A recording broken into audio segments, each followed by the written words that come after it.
Bien, ¿y vos? ¿Cómo te va? Tiene que ser la cosa así. Parecés un Alain Delon. Vení para cerrar. ¿Qué tal? ¿Cómo te va? Estás sometiendo Y para que se publique, Claro. y podemos hacer un homenaje a él en la biblioteca, una Sí, cosa así de sí, los sí, amigos, claro, ¿viste cómo claro. sale el libro? Eso fue lo que yo Me le quedé, dije. me había quedado, me quedé con una bronca con él, porque él estaba en la editorial, manejaba una editorial. Me dijo, Allá en Italia. mandame el libro que sí lo publicamos acá, que era La Cocina Cruz. Ajá. La leyó, me puteó, me dijo, se enojó mucho, no le gustó nada el libro, entonces no se publicó, no lo quiso publicar. Y es sobre eso que me parecía que sería interesante empezar a conversar, porque es algo sobre lo que creo que no recuerdo que hayamos hablado, No. que es la cuestión de cómo lee León, ¿no? ¿Cómo lee?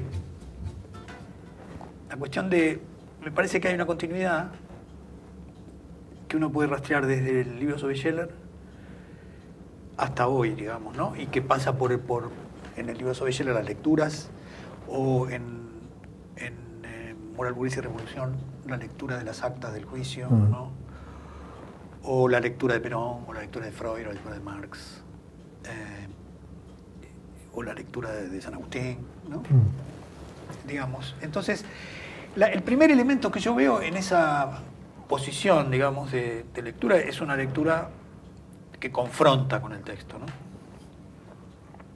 Que me parece a mí, que trabaja la relación de descifrar algo sobre la base de leer en contra del libro, digamos, en un sentido, ¿no? Entonces, sobre eso Sí, no, por eso, alguna vez yo, ahora cuando vos decís esto, yo me siento extrañado porque tengo que tratar de leerme desde donde vos, Claro, desde vos lo viste, ¿no? Yo cuando hago eso, no me Claro. doy cuenta, es decir, forma parte de mi modo de leer. Trabajar, Ahora, claro. lo que pasa es que yo leo poco, podría decir, en cierto sentido relativo a los otros, pero cuando tengo que leer, evidentemente el texto para mí es un laburo, tengo que tomarlo en serio, es una especie de cantera que tiene un enigma y que tengo que descifrarlo.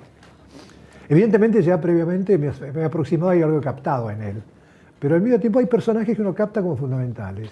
No sé por qué, esa es la intuición que uno tiene de lo que está... Claro. Por ejemplo, ¿por qué me metí con Scheller? Bueno, seguramente porque Scheller era el índice acá en la cultura argentina de un giro en la filosofía, que hizo posible que casi todo Scheller, a diferencia de lo que pasa en otras partes del mundo, se editara en la Argentina. Y era muy extraño, porque en otras partes no le daban la pelota que le han dado acá. Y todo circulaba alrededor de ese personaje. Pero bueno, me pareció por eso lo más importante era, no sé, sin darme cuenta, lo elegí como si ahí se sintetizara el enfrentamiento con toda la filosofía, o con todos los profesores más bien, de filosofía que uno tenía. Y la única posibilidad de hacerlo era tomando un modelo que los incluyera a todos, por decirlo de alguna manera, ¿no? Desde Virasoro hasta Francisco Romero, ¿no? Que eran muy distintos. Cuando vos me decís esto, yo la pasada estaba pensando también en función de la entrevista que hicimos, que vos decís, bueno, hay enfrentamiento, pero primeramente hay, me parece, una experiencia de hacerse lo que el otro es.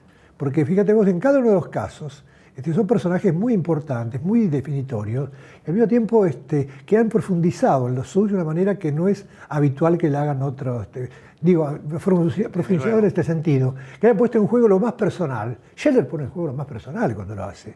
Y impresionante, vos detectás enseguida que hay un tipo que piensa con todo el cuerpo también, ¿no? Y en este caso era un judío converso.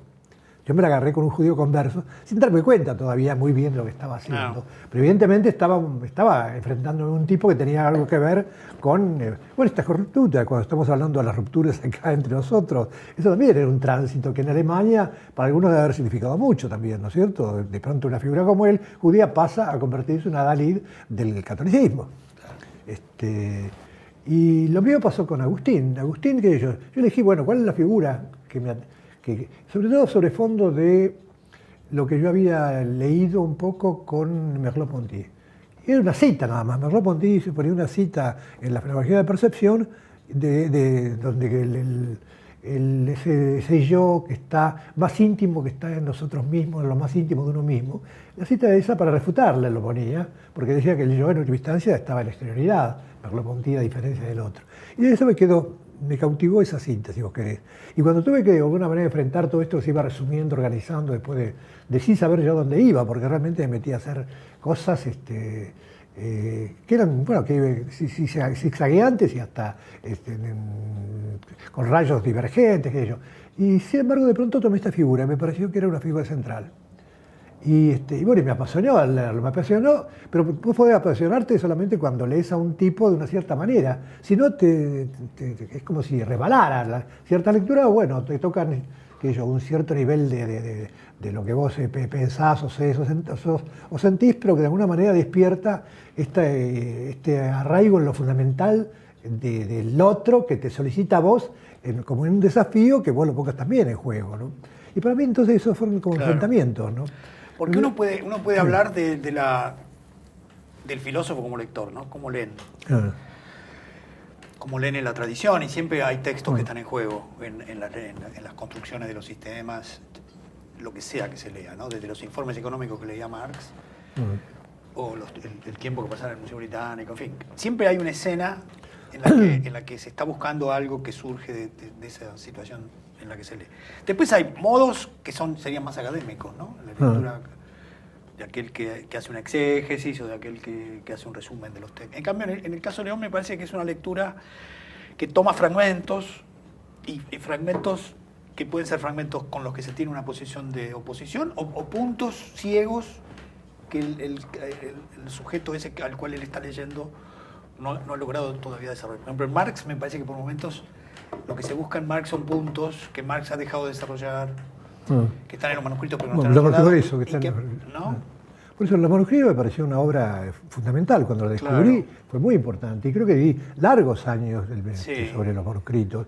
Pero lo importante era que cuando tenía grupo para trabajar eso, hacías leer eso y la gente no leía lo que uno leía. Bueno, eso sí. No, en serio, está bien, todos, evidentemente cada uno pone lo suyo, negro sobre blanco, vos ponés lo que querés, ¿no es cierto?, en el texto.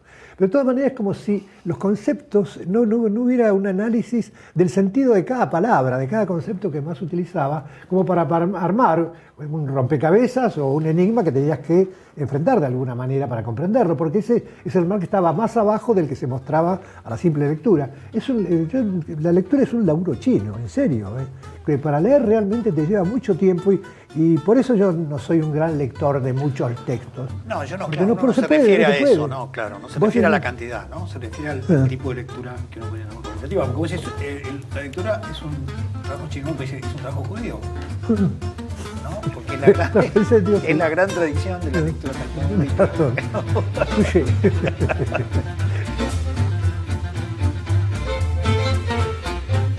Bueno, ¿cuánto va a durar más o menos? Porque tengo paciente 10:30, como te había dicho yo. ¿Llegamos o...?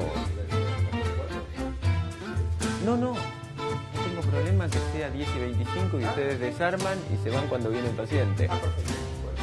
Digo si alcanza el tiempo.